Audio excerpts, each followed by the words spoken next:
Bonjour, mon nom c'est Isabelle Despatie et je t'aide à t'organiser et à être plus équilibré. Aujourd'hui, on va parler de quoi? On va parler de procrastination. Oui. Dans sa journée, on commence ici, là, puis là, on la termine. Et puis là, on a une liste de plein de choses qu'on veut faire. Hein. On a comme une liste de to-do. On est trop content. On s'est dit, je vais faire ça, je vais faire ça, je vais faire ça, je vais faire ça. C'est merveilleux. Mais quand la journée est terminée, finalement, on n'a pas fait tout ça. Hein. On le sait très bien. Puis là, ce qui se passe, c'est qu'on a oublié quelques éléments dans le fond. Puis c'est quoi? C'est que dans le fond, on se lève le matin, on va se coucher là, le soir, et puis là, on a quelques rencontres dans la journée. Et puis, on n'a pas décidé qu'est-ce qu'on allait faire dans notre journée. On n'a pas décidé. Fait qu'on a une liste, là. La liste est là, mais on ne sait pas quand est-ce qu'on va faire quoi. Donc là, qu'est-ce qui se passe? C'est que là, la journée, elle avance. Puis là, tout d'un coup, tu te dis, « Hey, il faut bien que j'avance tel projet, je mets à to-do list ça. » Ben super, on va commencer à l'avancer, c'est merveilleux. Puis là, qu'est-ce qui se passe? Une notification. Il y a quelqu'un qui t'écrit, puis là, qui te dit « Isabelle, j'aimerais ça que tu fasses tel truc. » Puis là, je me dis « Ah, ben là, OK, je vais le faire tout de suite comme ça. Pas besoin de le mettre dans ma to-do list. Ça va déjà être éliminé, puis là, je vais le faire. » Fait que là, je prends le temps de le faire. Ah, ça m'a pas pris trop de temps, 15 minutes, c'est pas pire, tu sais. Fait que là, je continue ma journée, tu sais. Puis là, je dis, ah, c'est vrai, là, il faut que je continue ma to-do list. Je suis en train de faire quelque chose. Et c'était quoi que je faisais déjà? Attends, je vais recommencer, je vais continuer. Bon, je vais faire celui-là maintenant, je me rappelle plus ce que je faisais, mais c'est pas grave. Fait que là, on continue sa to-do list, c'est parfait.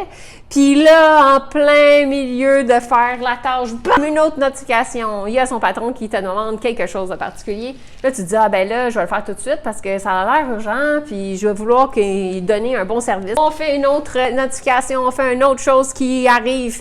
Puis là, finalement, ben là, ça nous a sorti de la tâche qu'on faisait. Là, il faut se remettre dedans, il faut se retrouver dans nos affaires. Puis là, ben, on continue notre journée comme ça. Puis là, on regarde à la fin de la journée, puis finalement, on n'a pas réussi à avancer notre to-do list. Comment ça? Mais parce qu'on a laissé les agents extérieurs gérer notre temps à notre place. Donc là, on a l'impression qu'on a procrastiné parce qu'on ne l'a pas fait, on veut le faire le lendemain, mais en réalité, c'est pas ça. C'est qu'on n'a pas priorisé. Il faut prioriser. C'est ça qui se passe. C'est qu'on n'a pas bien priorisé. Donc, à partir de maintenant, là, on arrête les notifications, puis on planifie qu'est-ce qu'on va faire dans notre journée. Puis ça va être quoi? Bien, à la place d'accepter ce que les autres te demandent quand ils les veulent, eh bien, ce qu'on va faire, c'est qu'on va prendre notre to-do list. Et puis, on va se dire, ben là, je vais faire cette tâche-là, là, je vais faire cette tâche-là, là, je vais faire cette tâche-là. Puis là, ici, je vais me laisser de la place pour les messages, puis les trucs que j'avais pas prévus, puis les notifications, puis les demandes des autres. Là, ben, je vais avoir check avancé,